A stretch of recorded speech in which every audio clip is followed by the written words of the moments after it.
कृष्ण, मुझे जाना होगा। अभी कहाँ जा रही हो राधे? और यदि इस समय तुम जाओगी तो भोजन का प्रबंध कौन करेगा? मैं बहुत बड़ी दुविधा में हूँ कृष्ण।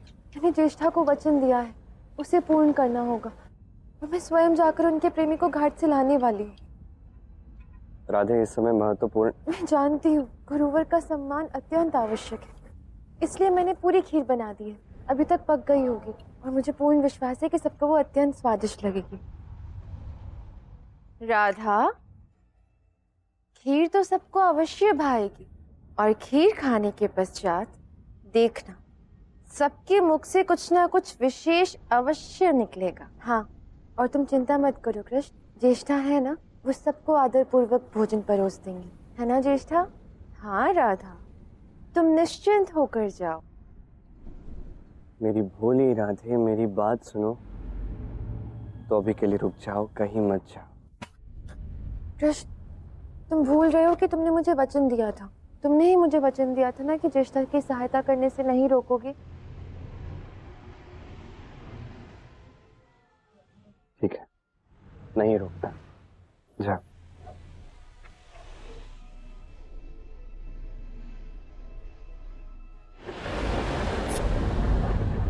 मुझे जिस बात का संदेह था वही हुआ। अलक्ष्मी की योजना का पहले से ही मुझे आभास हो चुका था। मुझे तुम्हें वचन तो देना पड़ा रहा था, किंतु मैं ये नहीं चाहता था कि तुम ऐसे समय पर ज्येष्ठा की सहायता करो जब तुम स्वयं संकट में पड़ जाओ। क्या हुआ मेरे प्रियतम, बड़े ही चिंतित लग रहे हैं आप। कुछ भी अनुचित नहीं होगा क्योंकि सब कुछ योजना के अनुसार हो रहा है, मेरी योजना के अनुसार।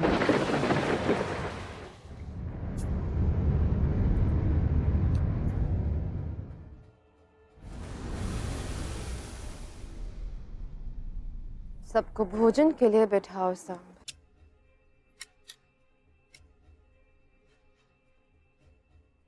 आदरणीय गुरुदेव, मेरा आप सबसे यही अनुरोध है कि आप सब सह प्रेम भोजन के लिए विराजमान हो जाइए।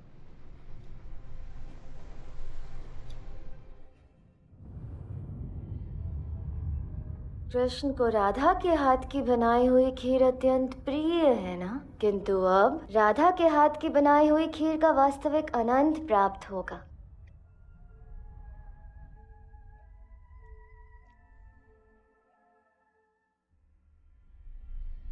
ज्येष्ठ ने तो यही स्थान बताया था, किंतु यहाँ तो कोई नहीं आया।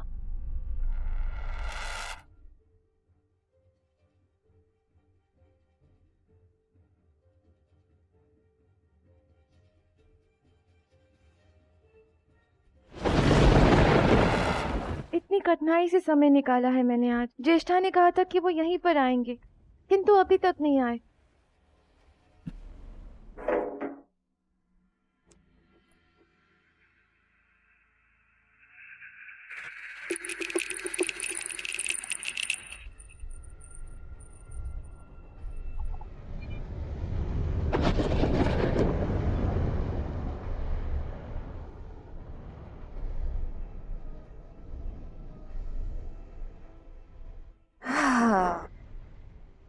खीर तो अत्यंत स्वादिष्ट बनी है, बिल्कुल उस शीतल पेय की भांति। सबको अत्यंत भाएगी और सबको तो ये बताना ही होगा कि ये राधा के हाथों बनी है।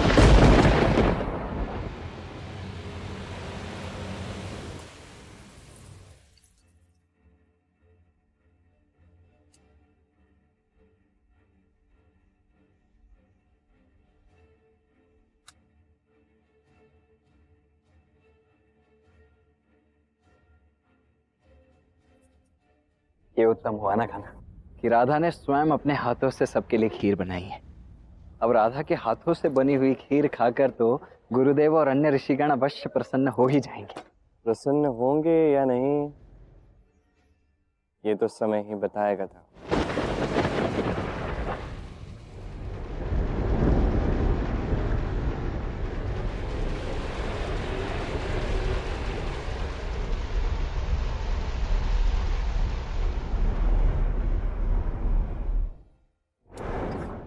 कृष्ण, ये कैसा हास्य और व्यंग किया जा रहा है? ये दुर्व्यवहारी नहीं बल्कि घोर अपमान भी है ऋषि मुनियों का। उत्तर दीजिए संदीपिनी, क्या यही शिक्षा दिया आपने अपने शिष्य को?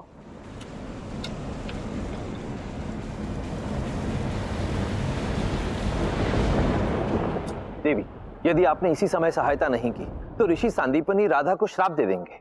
आप तो जानते ही हैं महादेव, राधा जब तक आत्मचिंतन नहीं करेगी मैं उनकी किसी भी प्रकार की सहायता नहीं कर सकती। मैं विवश हूं महादेव। मेरा धैर्य समाप्त होता जा रहा है। अभी तक वो नहीं आए, अब मुझे जाना होगा। नहीं नहीं नहीं नहीं नहीं, यदि कृष्ण मेरे स्थान पर होता तो वो ऐसा कभी नहीं करता। मुझे अपना वचन पूर्ण करना चाहिए। प्रणाम।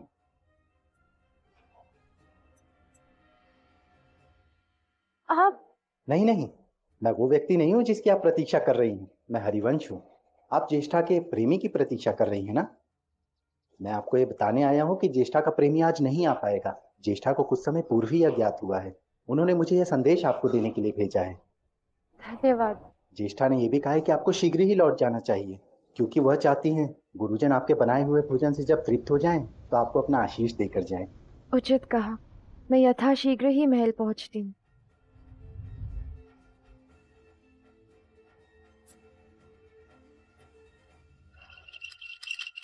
शीघ्र जाओ राधा, अति शीघ्र। अब तुम्हें आशीष मिलता है या श्राप, ये तो तुम्हें वहां पहुंचने पर ही ज्ञात होगा। यहाँ ऐसा अनादर, ऐसा अपमान हो, वहां रुकना अपराध है। गुरुदेव क्षमा कीजिए, हमारी ये मंशा नहीं थी। मैं आपसे विनती करता हूँ कि कुछ क्षण के लिए रुकिए। राधा आ जाएगी, इस बात को स्पष्ट किया जाएगा कि हुआ क्या है। राधा क्या बताएगी? उसने ऐसी दूषित खीर बनाई है और अतिथियों की चिंता किए बिना ही यहाँ से चली गई। नहीं गुरुदेव, ऐसा नहीं।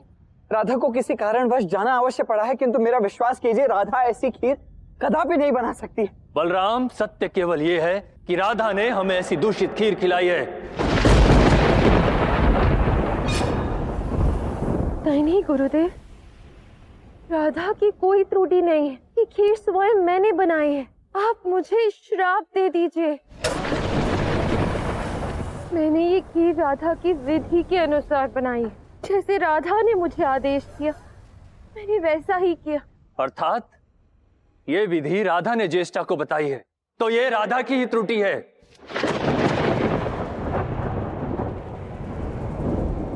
ज्येष्ठा, तुम अपनी सखी को बचाना चाहती हो ना? पहले भी तुमने ये किया है, परंतु इस बार मैं कुछ नहीं कर सकता। राधा से बड़ा अपराध हुआ है। गुरुदेव, आप बात समझने का प्रयास तो कीजिए। कोई प्रयास नहीं कृष्ण, राधा से अपराध हुआ है और अपराध का दंड राधा को अवश्य मिलेगा। मैं संदीपनी अपने जीवन के सभी तप और जप की शक्ति से राधा को श्राप देता हूं। गुरुदेव,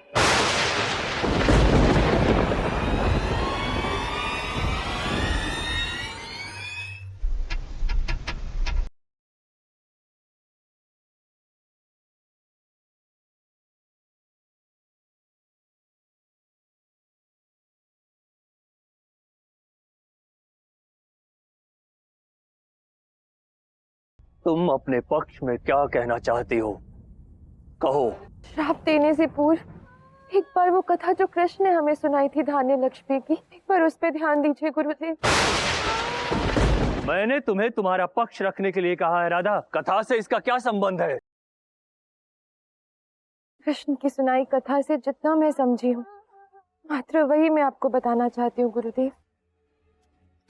आज्ञा है, मैंने सदैव से ही जितने प्रेम से कृष्ण के लिए खीर बनाई है उतने ही प्रेम से ये खीर भी बनी थी। मेरे प्रेम की मैं स्वयं साक्षी हूँ और ये भी मानती हूँ कि उसी प्रेम और समर्पण से बनी है ये खीर। यहाँ कोई भी भोजन दुष्ट और स्वाधीन नहीं हो सकता गुरुदेव। खीर दुष्ट और स्वाधीन तभी हो सकती है जब किसी प्रकार से धान्य लक्ष्मी का अपमान हुआ हो। स्मरण कीजिए कि आप सब में से किसी ने भी धान्य लक्ष्मी का अपमान किया है। यदि आप में से किसी ने भी धान्य लक्ष्मी का अपमान किया होगा तो ये संभव है कि आज की ये दुर्घटना उसी का परिणाम है।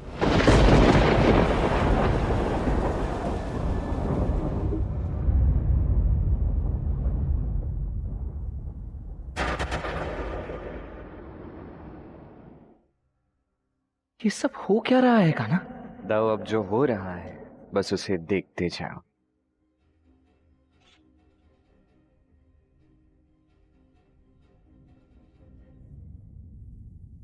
राधा की बात सत्य है।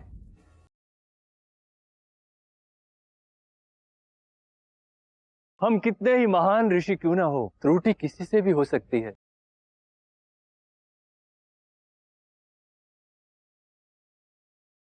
धान्य लक्ष्मी रुष्ट हैं, इसीलिए हम सबके साथ ये दुर्घटना घटी है। हमसे कभी ना कभी अपमान हुआ है धान्य लक्ष्मी का। अब जब आप सब अपनी त्रुटि स्वीकार कर चुके हैं तो क्यों ना हम धान्य लक्ष्मी से एक बार क्षमा याचना कर लें। मुझे पूर्ण विश्वास है कि भोजन पुनः स्वादिष्ट हो जाएगा।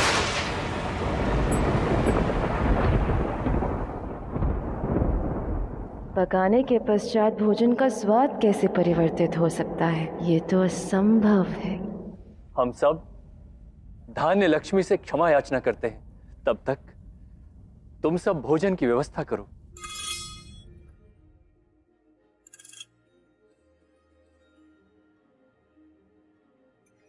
देवी, राधा ने सही समय पर पहुंचकर संकट को टाल दिया।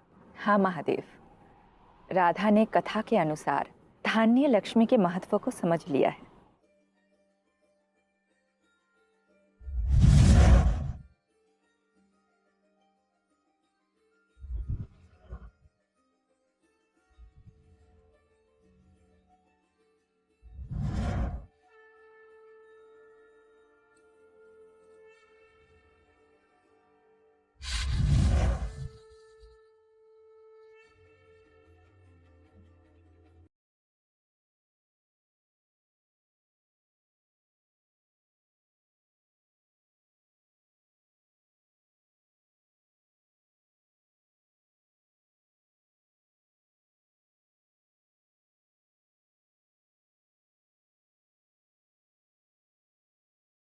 धान्य लक्ष्मी, आपके दर्शन पाकर हम सब धन्य हो गए। मैं यहाँ पर उपस्थित सभी ऋषि मुनि और अपनी ओर से आपसे क्षमा याचना करता हूँ। हमसे जाने अनजाने जो त्रुटि हुई है, हम उसके लिए आपसे क्षमा याचना करते हैं। हम आपकी दया चाहते हैं धान्य लक्ष्मी।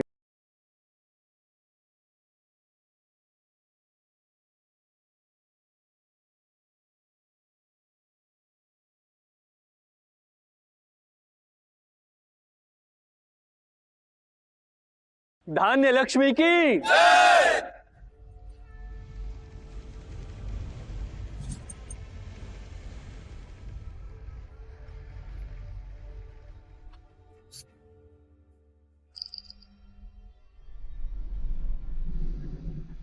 अब आपकी क्या योजना होगी? खीर तो मैं दूषित कर ही चुकी हूँ और रसोई में कोई और भोजन है ही नहीं।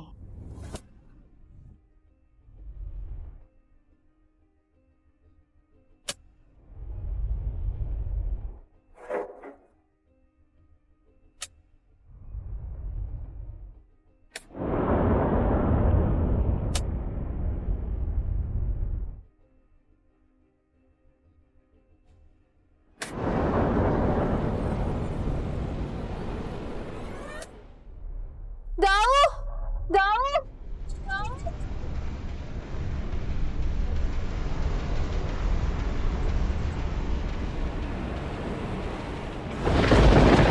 क्या हुआ राधा? राधा, हमने तुम्हारी चित्कार सुनी, सब ठीक तो है?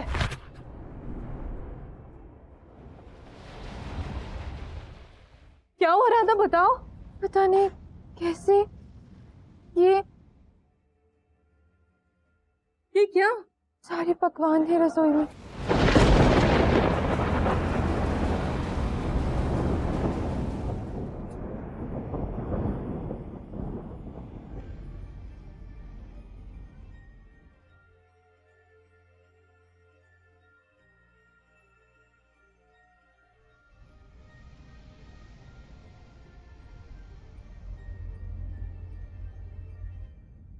ये तो सत्य, ये तो चमत्कार हो गया। यहाँ 56 भोग बने हुए और खीर के साथ इतने सारे मिष्ठान भी।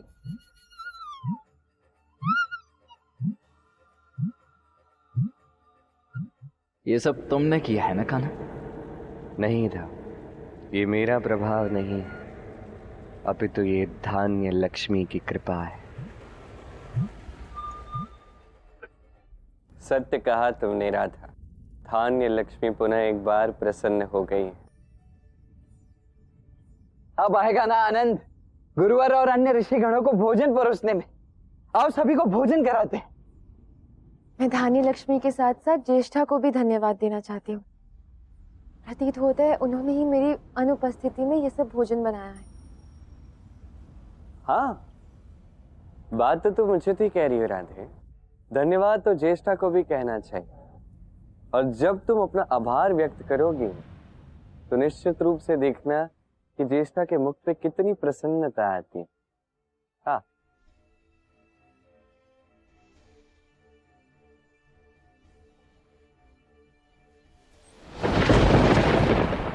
देवी लक्ष्मी, इससे पहले तो आपकी योजना उल्टी पड़ गई, परंतु अब आशा है कि आगे सब कुछ ठीक हो। रसोई कक्ष में भोजन ही नहीं है तो राधा कृष्ण की योजना उल्टी पड़ेगी ही ना।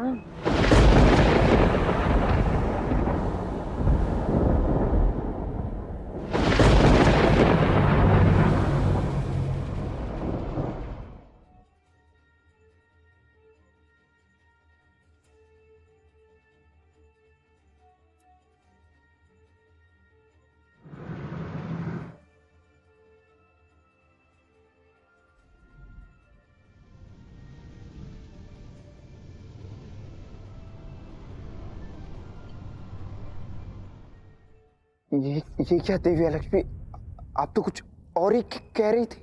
56 भोग राज रसोई में। अब क्या होगा देवी लक्ष्मी?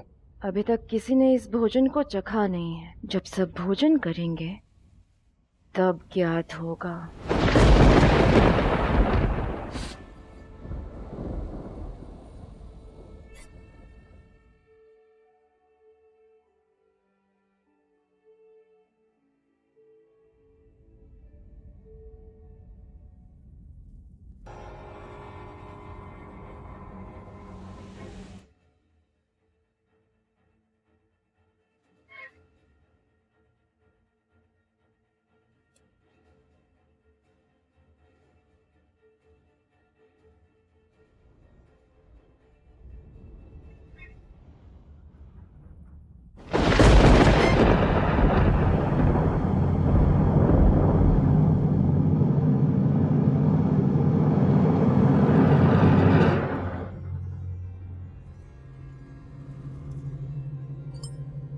ये है स्वादिष्ट भोजन, इसे खाकर मन तृप्त हो जाएगा। सुंदर, अति सुंदर।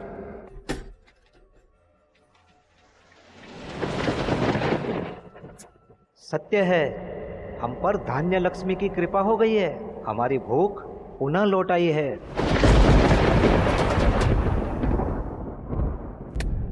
ज्येष्ठा, ये सब आपकी सहायता के बिना संभव नहीं था। मेरी सहायता? कैसे राधा? यदि आपने ये सारा भोजन नहीं बनाया होता तो गुरुदेव तृप्त ही नहीं होते। धन्यवाद। मैं तो ऋषियों को तृप्त ही रखना चाहती थी, जिसे क्रोध में वो तुम्हें श्राप दे दे राधा। राधा, तीव्र भूख के कारण हमने तुम पर क्रोध किया, परंतु अब ये भोजन करने के पश्चात मन शांत हो गया है। राधा, मैं तुम्हें वरदान देता हूं, जहां तुम रहोगी वहां धान्य लक्ष्मी सदैव रहेगी। जहां राधा और कृष्ण का नाम लिया जाएगा, उस घर में धन धान्य की हमेशा वर्षा होगी। वहां अन्न के भंडार सदैव भरे रहेंगे। राधा,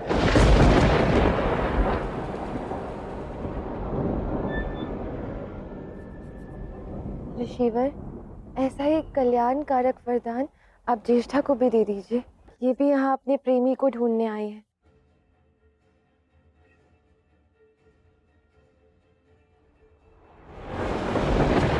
क्यों नहीं? राधा, तुम कह रही हो तो मैं मना कर ही नहीं सकता।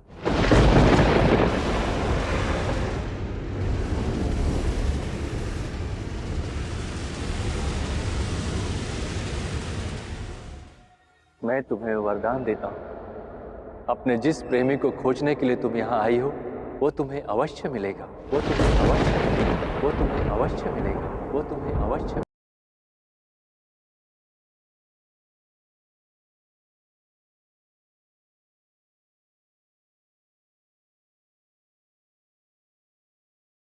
कितनी भोली हो तुम राधा, ये वरदान दिलवाकर तुमने स्वयं ही अपने हाथों से कृष्ण को मुझे दे दिया।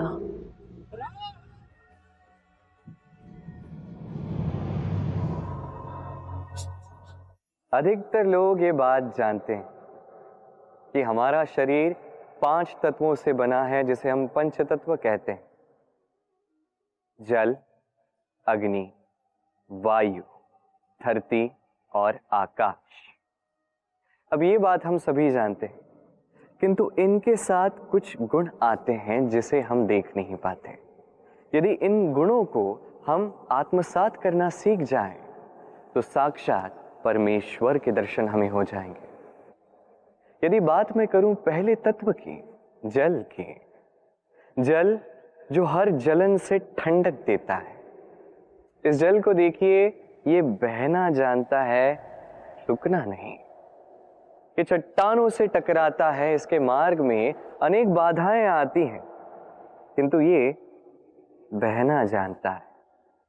निराकार है ये जल, जिस भी पात्र में डालो उसका आकार ये लेता है। यही इसकी विशेषता, यही हमारे लिए सीख भी कि कैसे हमें बहते रहना है, कैसे हमें रुकना नहीं है, चाहे हमारे मार्ग में कितनी भी कठिनाइयां क्यों ना आए। कैसे जल की ही भांति निराकार होकर हर परिस्थिति के अनुसार हमें ढलना है। बस यही सीख जल से प्राप्त कीजिए और मेरे साथ प्रेम से कहिए, राधे राधे। मैं तुम्हें आशीर्वाद देता हूँ, अपने जिस प्रेमी को खोजने के लिए तुम यहाँ आई हो, वो तुम्हें अवश्य मिलेगा, वो तुम्हें अवश्य मिलेगा, वो तुम्हें अवश्य मिलेगा।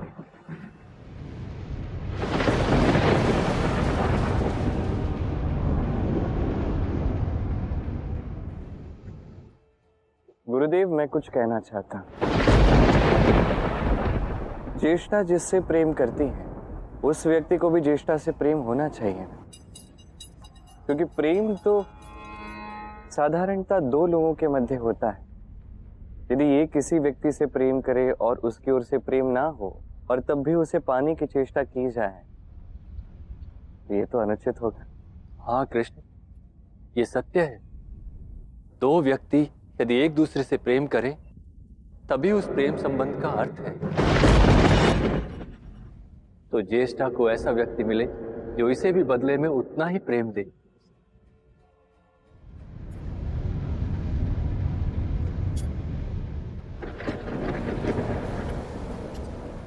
अब हम सब विश्राम करेंगे और कल प्रातः आश्रम के लिए प्रस्थान करेंगे। कृष्ण, जो आपकी इच्छा गुरुदेव। हलमुख, आइए गुरुवर, मैं आपको विश्राम कक्ष तक ले चलता हूं।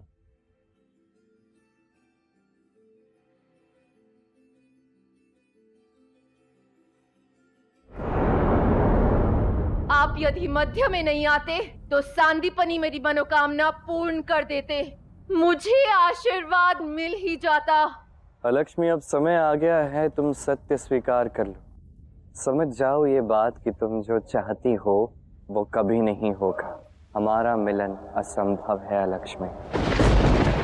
तुम्हारे जैसे व्यक्ति जो इतनी अधर्मी है, जो छल कपट के मार्ग पर चलती है, अधर्म के मार्ग पर चलती है, जिसे राधा जैसी पवित्र स्त्री का निश्चल प्रेम प्राप्त हो, तो तुम्हारे जैसे छल से भरे व्यक्तित्व को भला क्यों अपनाएगा? तुम्हें मेरा प्रेम कभी नहीं मिल सकता लक्ष्मी। बस तुमसे यही निवेदन करता हूं कि अब भी समय है, समझ जाओ, स्वीकार कर लो ये संभव नहीं है और द्वारका से चली जाओ। आपने मेरे साथ पुनः अन्याय किया है। मुझे मेरे अधिकार से पुनः एक बार वंचित किया है। न्याय अन्याय के विषय में तब बात करना जब न्याय क्या है ये तुम समझ पाओ। पहले सत्य स्वीकार करना सीखो। जिस दिन अपने भीतर के इस छल कपट की प्रवृत्ति का दमन तुम स्वयं करोगी लक्ष्मी, उस दिन सत्य क्या है तुम्हें ज्ञात होगा।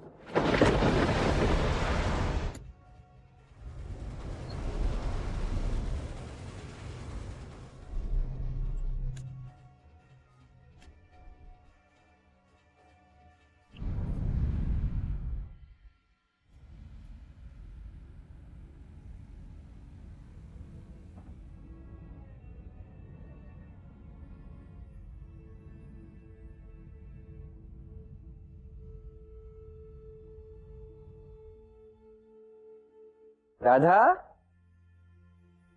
ऐसे ये सब क्या कर रही हो? हुआ क्या है? कुछ कहना चाहती हो? वो कृष्ण, मेरा मन अत्यंत विचलित है। अच्छा, मुझे ये बात नहीं समझ में आ रही कि ऐसा हुआ क्या कि तुम्हारा मन इतना विचलित है? वो मुझे अचानक जाना पड़ा, मैं सब कुछ छोड़ छाड़ कर चली गई और मैंने ज्येष्ठा को वचन दिया था कि उसके प्रेमी से मैं उसकी भेंट करवाऊंगी। तो उसी क्षण महल में ऋषिवर भी आ गए और उनकी आवभगत के लिए मुझे वहां उपस्थित होना चाहिए था ना कृष्ण। मुझसे त्रुटि हुई है, इसलिए मैं क्षमा के स्थान पर कोई और शब्द ढूंढ रही थी और तुम तो कुछ कह ही नहीं रहे हो।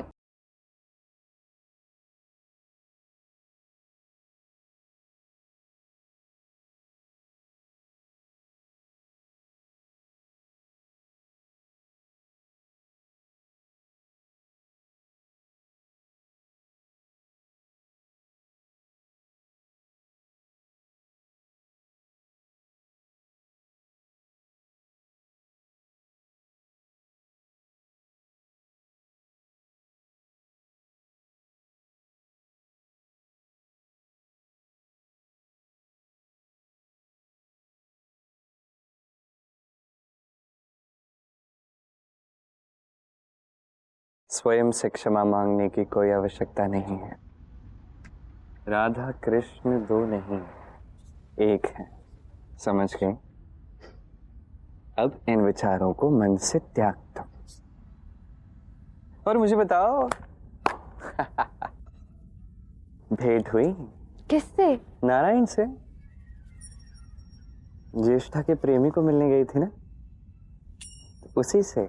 हाँ, वो नहीं भेंट हुई कृष्ण, वो वहां आए ही नहीं। मुझे तो ऐसा प्रतीत होता है कि वो ना ज्येष्ठा से झूठ बोल रहे हैं, पाखंडी कहीं के। तुम्हें समझ में आ रहा है तुम क्या कह रही हो? क्या? तुम ऐसा क्यों कह रही हो? ऐसा क्या किया उसने, मैं जानना चाह रहा हूँ। वो कहने के पश्चात भी वहां मिलने नहीं आए, मूर्ख बना रहे ज्येष्ठा को। दूर थे वो। ये तो अत्यंत अनुचित हुआ है। अब तो मुझे लगता है कि तुम्हें निश्चित रूप से उस व्यक्ति को मिलना ही चाहिए। हाँ कृष्ण, वो तो है। मैं स्वयं उनसे भेंट करना चाहती हूँ और उनसे पूछना चाहती हूँ कि ऐसा क्यों किया उन्होंने ज्येष्ठा के साथ। हाँ पूछो। मैं तो ये भी कहता हूँ कि तुम पहले पता लगाओ कि ज्येष्ठा का ये प्रेम, इसका ये प्रेमी, ये है कौन। एक बार तुम्हें पता चल गया कि ये प्रेम कैसा है, प्रेमी कौन है, तो कदाचित और अच्छे से सहायता कर सकती हो, नहीं? किंतु इसमें जानना क्या है कृष्ण? प्रेम तो प्रेम होता है। जो प्रेम हमारे मध्य है वही ज्येष्ठा और उसके प्रेमी के मध्य भी होगा ना। ये तुम्हारा अनुमान है। कोई भी प्रयास अनुमान पर नहीं, सत्य के आधार पर किया जाए तभी वो फलित होता है राधे। और सत्य केवल ये है राधा, राधा कृष्ण का प्रेम, इस समान कोई और प्रेम नहीं है। समझी? अब देखो, सरल सी बात है, तुम दोनों दिखती एक जैसी हो, दोनों का रंग एक समान है, तो क्या इसका अर्थ ये भी हुआ कि दोनों का हृदय एक समान है, दोनों प्रेम भी एक समान करते? नहीं ना। मैं तो ये कह रहा हूं कि तुम अभी इसी क्षण ये सब छोड़ छाड़ के इसके विषय में जानकारी एकत्रित करो, शीघ्र सब कुछ करो, क्योंकि अब वैसे ही पूर्णिमा आने वाली है। पूर्णिमा पे ज्ञात हो ही जाएगा कि ज्येष्ठा का ये प्रेम, ये वास्तविक है या नहीं। जिससे वो प्रेम करती है उसे वो प्राप्त कर सकती है या नहीं। किंतु पूर्णिमा से पूर्व क्यों? ये पूर्णिमा पे एक बहुत बड़ा रहस्य, उसका उद्घाटन होने वाला है। और ये एक ऐसा रहस्य होगा जिसे सुनकर जानकर तुम ही नहीं, ये समस्त सृष्टि चकित रह जाएगी। जैसे कि मुझे ज्ञात ही नहीं है। कुछ विशेष बता रहे हो? नहीं देवी अलक्ष्मी, मैं आपको ये स्मरण करा रहा हूँ कि आपने पिताश्री को चुनौती दी थी कि आप पूर्णिमा तक राधा को पराजित कर देंगे, परंतु जैसा चल रहा है उसे देखकर तो लगता नहीं कि दूर दूर तक संभव हो पाएगा। प्रतीत होता है कि तुम्हें ज्ञात ही नहीं है कि तुम मुझे अब तक जानते ही नहीं हो। मैं आपके सामर्थ्य को जानता हूँ और इसीलिए मैं एक व्यक्ति को भी जानता हूँ जो आपका सामर्थ्य बढ़ाने में आपकी सहायता कर सकते हैं। मैं ये सिद्ध करना चाहता हूँ कि मैं आपका सच्चा सहायक हूँ और इसीलिए मैं आपका परिचय अपने गुरु से करवाना चाहता हूँ, जो कि आप ही की भांति पिताश्री के बैरी है। मेरी भांति? और कौन है ये बैरी? असुर गुरु शुक्राचार्य।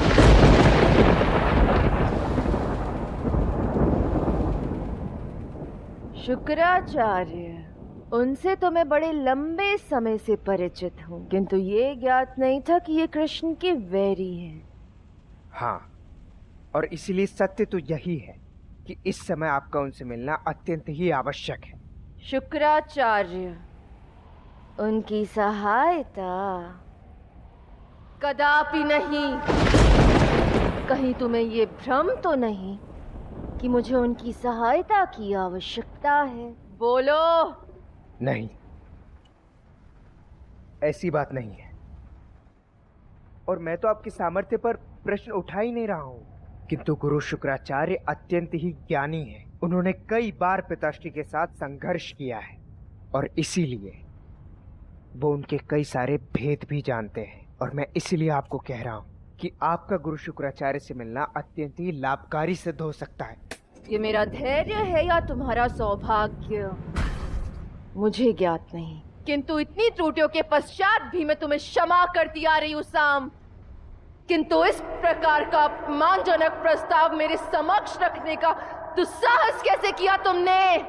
तुम्हें क्या लगता है कि मैं 2 दिन में कुछ नहीं कर पाऊंगी? पूर्णिमा के चंद्रोदय से पूर्व में द्वारका में ऐसा दुख का मेला लगा दूंगी कि चंद्र भी अमावस्या के अंधकार में लुप्त हो जाएगा।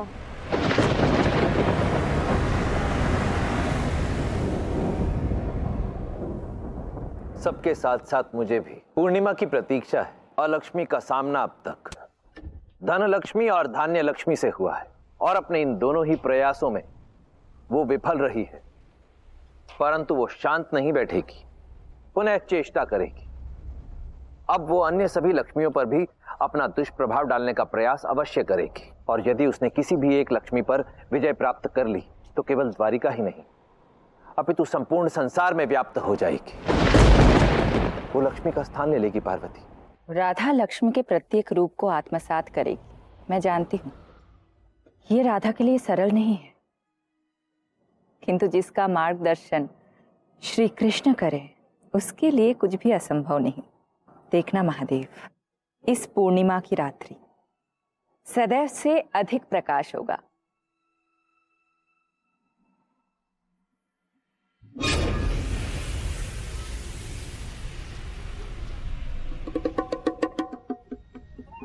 ज्येष्ठा, मैं आप ही को ढूंढ रही थी।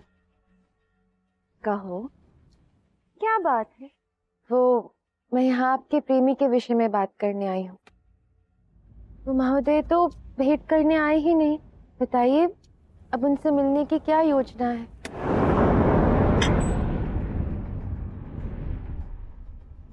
यही तो मैं भी सोच रही हूँ राधा, कि क्यों वो मुझसे भेंट करने नहीं आए।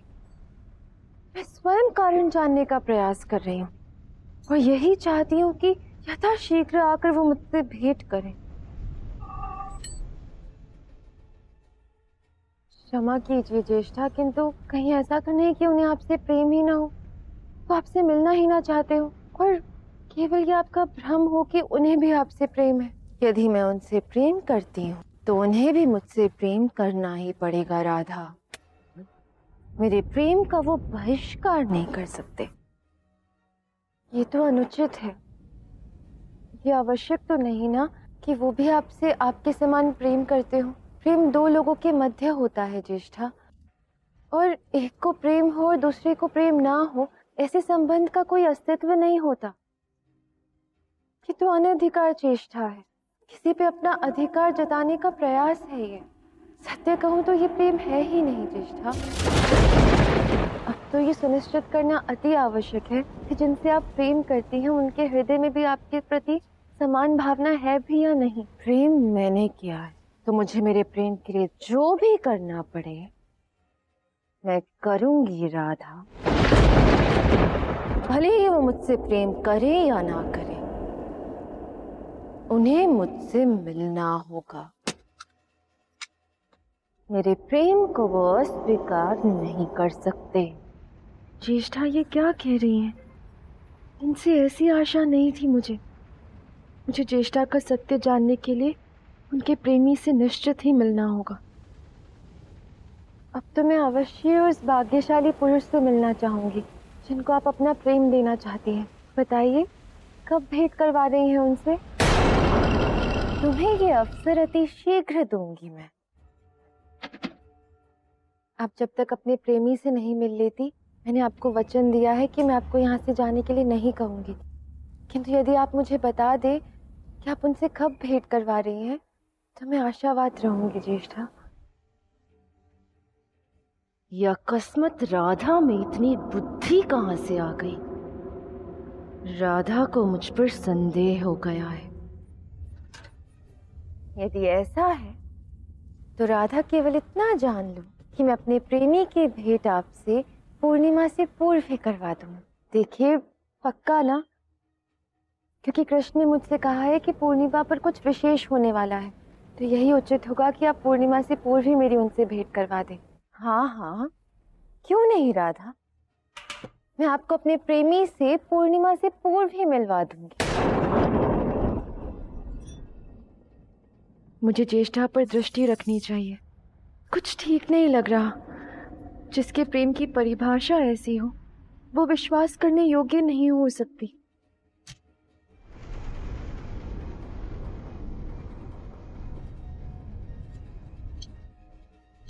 राधा का संदेह मेरे लिए कोई समस्या ना बन जाए। हो सकता है कृष्ण ने उसे कुछ समझाया हो, और यदि ऐसा हुआ है तो मुझे कुछ विशेष करना होगा।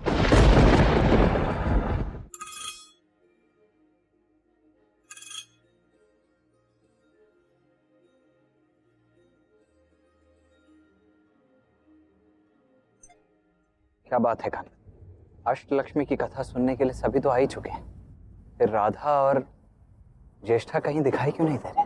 प्रतीक्षा तो उन्हीं दोनों की कर रहा होता, क्योंकि इस कथा को सुनना उन्हीं के लिए आवश्यक है। क्योंकि जितनी शांत अभी अलक्ष्मी बैठी है, आने वाले समय में नहीं बैठेगी। ये तुमने उचित कहा कान्हा।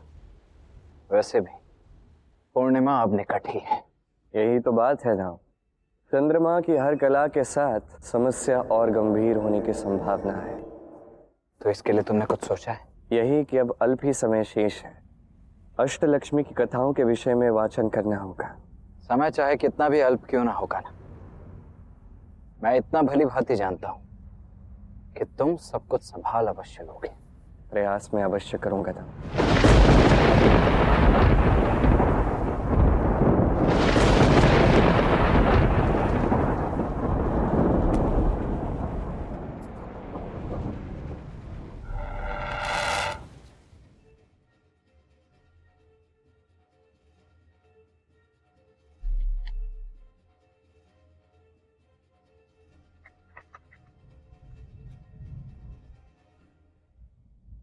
आज मैं अत्यंत प्रसन्न और धन्य अनुभव कर रहा हूं।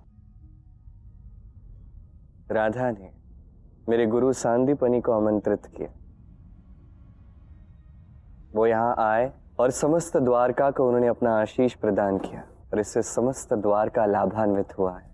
किंतु कृष्ण, मैंने तुम्हें इस विषय में पहले भी कहा था ना, मैंने उन्हें आमंत्रित नहीं किया। यदि ऐसा किया होता तो उससे पूर्व मैं तुम्हें बताती ना।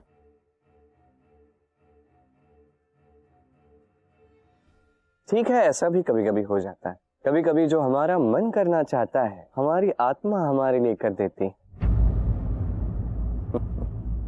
वैसे भी कब से हम अपने गुरु से मिलना चाहते थे।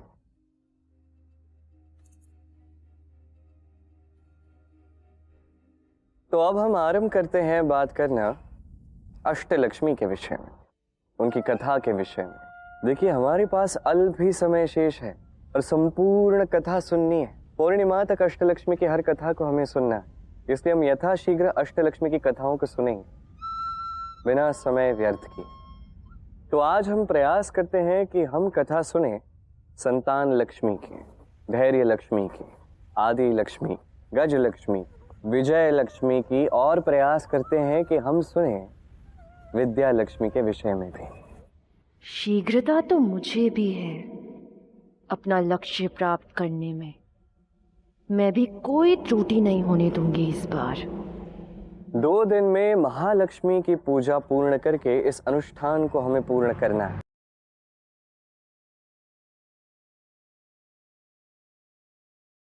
मात्र 2 दिवस ही शेष है, किंतु इन 2 दिनों में हर एक व्यक्ति को अष्टलक्ष्मी के हर एक कथा का सार समझ आएगा, मुझे पूर्ण विश्वास है। तो क्या हम कथा आरंभ करें? हाँ हाँ।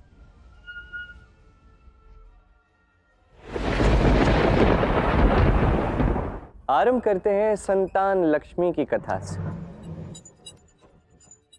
मुझे समय का सदुपयोग करना चाहिए। संतान लक्ष्मी अत्यंत महत्वपूर्ण है।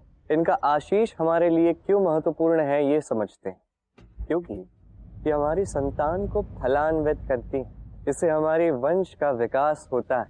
अब एक श्रेष्ठ संतान समस्त संसार को विकास की ओर ले जा सकती है, ये हम जानते हैं।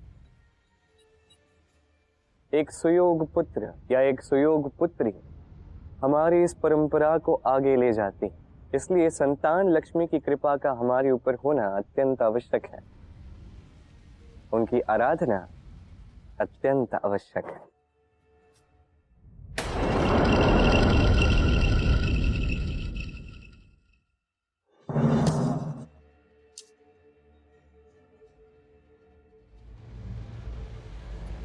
अभी तो ज्येष्ठा यही थी, कहाँ चली गई?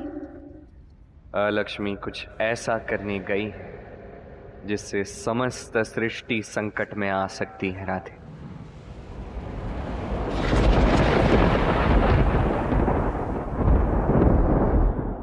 मोह आपके भीतर का एक और शत्रु। अब लोग प्रेम और मोह में अंतर नहीं समझ पाते। कुछ लोग सोचते हैं कि मोह में ऐसा क्या बुरा है। यदि किसी व्यक्ति को अपने माता पिता से, अपनी संतान से मोह हो तो इसमें बुरा क्या है? बुरा है, और उनके लिए भी हो सकता है जिनसे हम मोह करते हैं। अब मोह और प्रेम में अंतर क्या है मैं आपको समझाता। मोह केवल पाना चाहता है, वही प्रेम केवल देने का नाम है। दोनों ही परिस्थितियों में आपके हाथ फैले हुए रहते हैं। मोह में किसी वस्तु को या किसी व्यक्ति को प्राप्त करने के लिए, और प्रेम में केवल प्रदान करने के लिए। मोह में आपके पांव में बेड़ियां बन जाती हैं।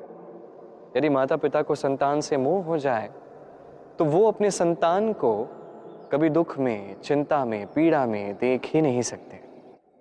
इसलिए वो संतान को बांध के रख देते हैं एक सुरक्षित क्षेत्र में, जहां से ना तो वो संसार देख पाता है, ना परख पाता है, ना सीख पाता है, ना विकट परिस्थितियों का सामना करता है। इस कारण से वो दुर्बल बन जाता है, अज्ञानी बन जाता है, उसका विकास वहीं रुक जाता है। यही प्रेम केवल विकास की ओर ले जाता है।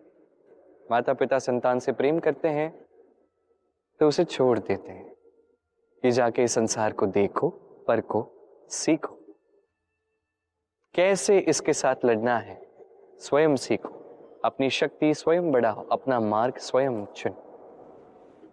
तो इन मोह की बीड़ियों को तोड़ दीजिए और प्रेम को अपना लीजिए, और इसी प्रेम के साथ कहिए राधे राधे।